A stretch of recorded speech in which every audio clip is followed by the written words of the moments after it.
Hello mga boss, meron tayong gagawin ngayon. Ito DVD. Ang tatak niya ay platinum. Ayan, platinum ang tatak niya. Ito Keybox 2. Ayan ang model niya. Ayan, tingnan natin sa likod. Ayan ang model niya sa likuran. Ayan, Keybox.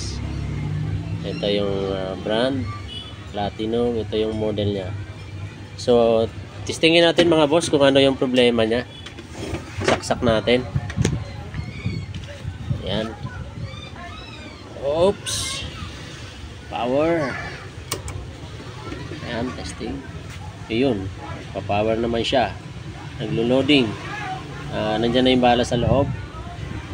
Mayroon na siyang bala. Tingnan natin kung bakit. Ayun, nagno-notice siya mga boss. Ayaw gumana. So notice lang siya, no? Ayan, open natin. Ayun. Close. Ayun, nag-close, nag-loading. So ayan, notice talaga mga boss. So alamin natin mga boss kung bakit nagno-notice. Tingnan natin. Buksan natin.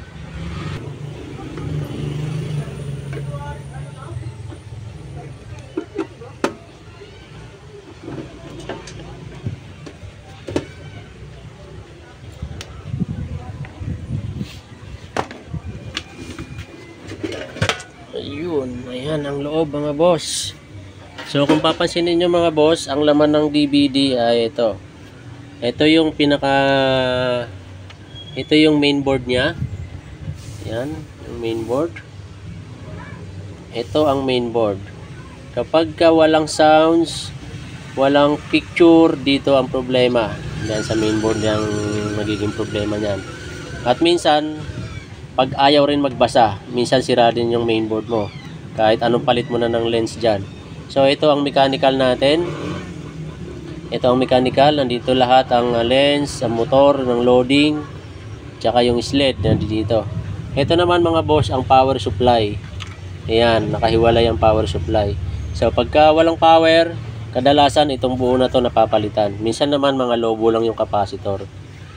So sa ngayon ay ang problema nito mga boss ay ayaw lang magbasa, nagno-notice lang siya, lumalabas lang dito sa display notice.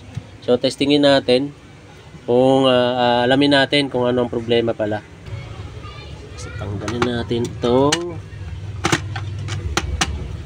pinaka-mechanical niya kasi minsan sa lens lang.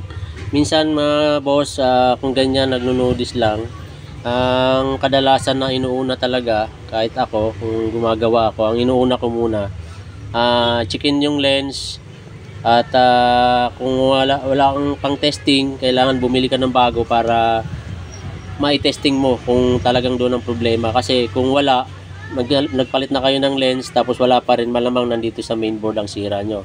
Pero sa ganitong ngayon, meron tayong ditong panesting na para malaman natin kung talagang lens yung sira. So tanggalin muna natin tong mechanical. Palit tayo ng bagong lens assembly. So ito mga boss, ayan. Ayan, natanggal na natin. Turo ko lang sa inyo. Itong kulay puti na to, itong assembly na to, yan, paikot na yan yung bakal na puti. Yan ang lens assembly. So, pagka nagpalit kayo nito, mayroon tong nabibili sa Quiapo. Isang buong lens assembly ang sasabihin ninyo. Nandun na yung lens, pati yung mga motor na yan, kasama na yan. So, ngayon, meron tayo ditong bago. Mapakita ko sa inyo yung lens assembly na tinatawag.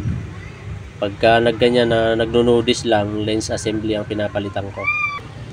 Ayan, meron tayo dito bagong lens. Ito yung box ng lens. Ayan, optical pickup Hyundai. So ito lang yan mga boss ang itsura kung gusto ninyo makita. Ayan, yan yung tinatawag na lens assembly. Ayan, yan ang bago, naka plastic pa mga boss. So ito yung lens assembly mga boss. Ayan, ngayon itong na to, itong nandito, ito yung lens. Ayan, ito ang lens na tinatawag. Ayan, ayan ang tumatakbo-takbo niyan para babasa yung pinaka-CD niya. Ayan yung lens na yan. Ayan, tumatakbo-takbo yan. Ito naman ang motor para umikot. Ito. Ayan ang motor. Ito namang isang motor, ito yung para sa sled. Ayan, itong motor na to para sa sled. Ito yung sa pag-ikot, spin motor. So, papalitan natin itong luma na to mga boss. Tanggalin natin uli.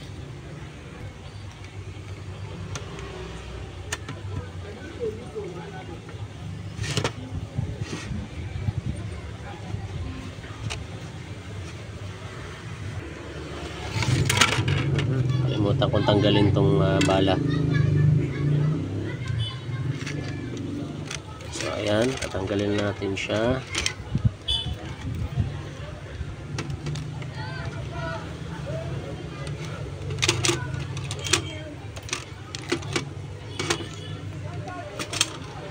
So ayan mga boss, natanggal na natin yung luma.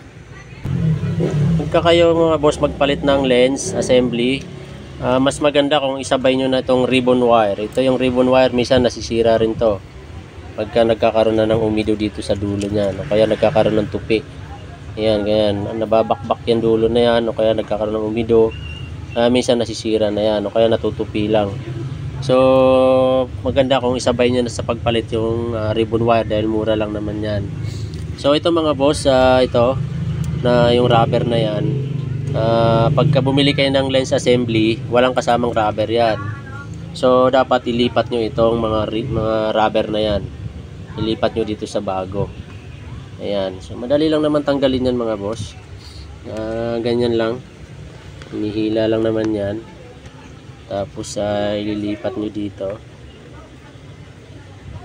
Ayan, ganyan. Madali lang maglipat nito mga boss.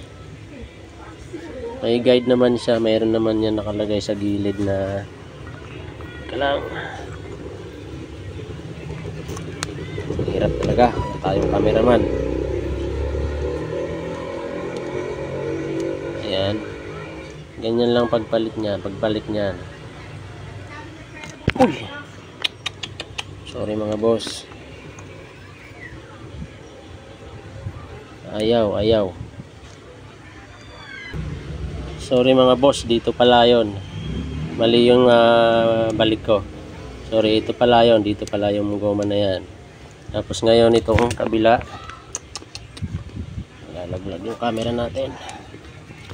Ayan, dito na lang. Urong natin.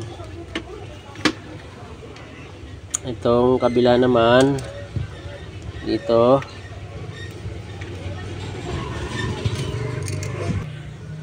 So ayan mga boss, nailipat na natin yung mga rubber nya. Ito, yung 4 na rubber na yan, nailipat na natin. So ito yung luma, alisin na natin to, tabi natin. At itong wire na to na connector ay kailangan ibalik din dito sa bago. Ayan.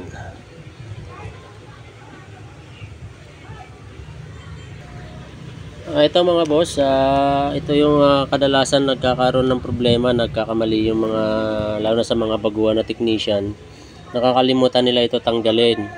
Ayan yung short na yan. Dapat yan, yung short na yan, pagka kinabit nyo na sa unit yan, dapat alisin nyo yung short na yan. Tanggalin nyo, gagamit kayo ng panghinang. Sa mga baguhan kasi kadalasan hindi pa nila yan alam na mayroon yan parang lock yan para hindi siya pagkabago pa na hindi pa ginagamit, parang nakalock pa siya. So kailangan tanggalin yan. Ganito lang naman ang pagtanggal niyan mga boss. Ayan. Ayun. Ayan, ganyan lang. Tanggal na siya. So ikakabit na natin siya sa mechanical. Itong tutorial ko na ito ay para lang naman ito sa mga newbie, mga nag-aaral pa lang, gumagawa ng pagre-repair.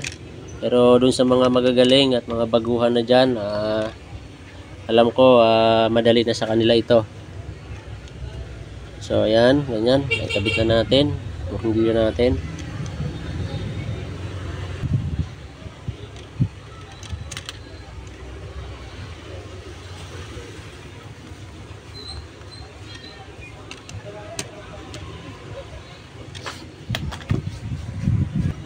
ayan mga boss, linis-linis natin konti. Kung ito hindi na masyadong marumi, yung iba pagka masyadong marumi kailangan nyo talagang linisin muna mga boss bago nyo ikabit. Ayan, salpak natin, kabit natin mga boss itong mechanical ng lens. Ayan, lens, tornilyo natin. Ito nga pala muna, kabit natin muna itong ribbon wire. Ayan ang ribbon wire mga boss. Kailangan yan maayos yung pagkakakabit, pantay, hindi tabingi. Ayan. Tapos ito yung motor ng loading. Ito yung sa loading. Ayan dito. Hindi naman pwede magkapalit yan mga boss. Ito yung sa ito sa sled, ito yung sa loading mga boss. So ayan, tornilyo natin.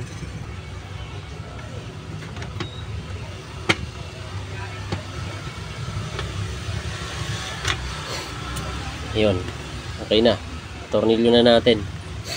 So ngayon sasaksak natin yung unit para matesting natin. Lagyan natin ng bala yung CD nya. So ito mga boss, saksak natin. Ayan, power. Ayun, okay, ayan na, nag power na. So ayun, umiikot-ikot na siya. So lagyan natin ng bala, open. Ayan, lagyan natin ng bala mga boss.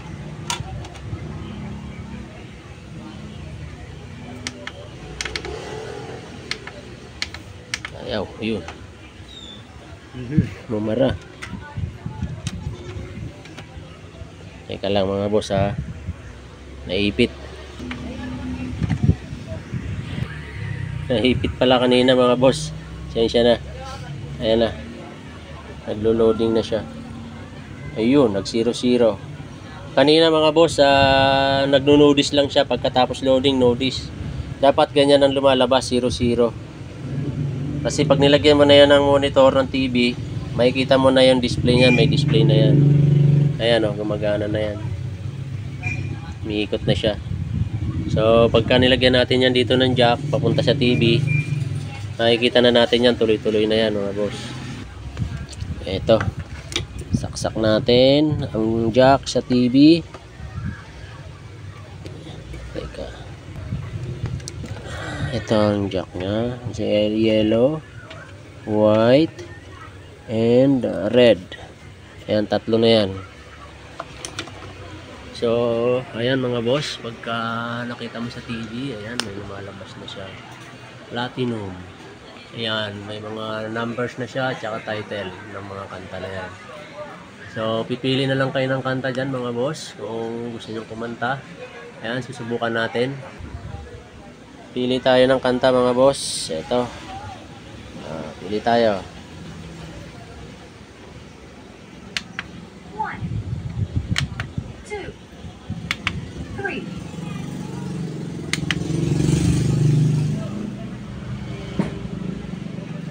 Ayun. Ayan mga boss, tumutugtog na siya, gumagana na yung DVD natin. So success tayo mga boss. Okay na.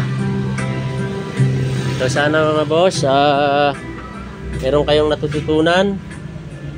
Kung ganito ang sira ng mga appliances ninyo, subukan ninyo mga boss kung paano magpalit ng lens. Makamadali ninyo at makatipid kayo sa labor. Yan lang mga boss, pagka ganyan nagno-notice, kadalasan lens lang ang problema. Bili lang kayo ng lens sa Lazada o Shopee o minsan sa Quiapo, marami nito.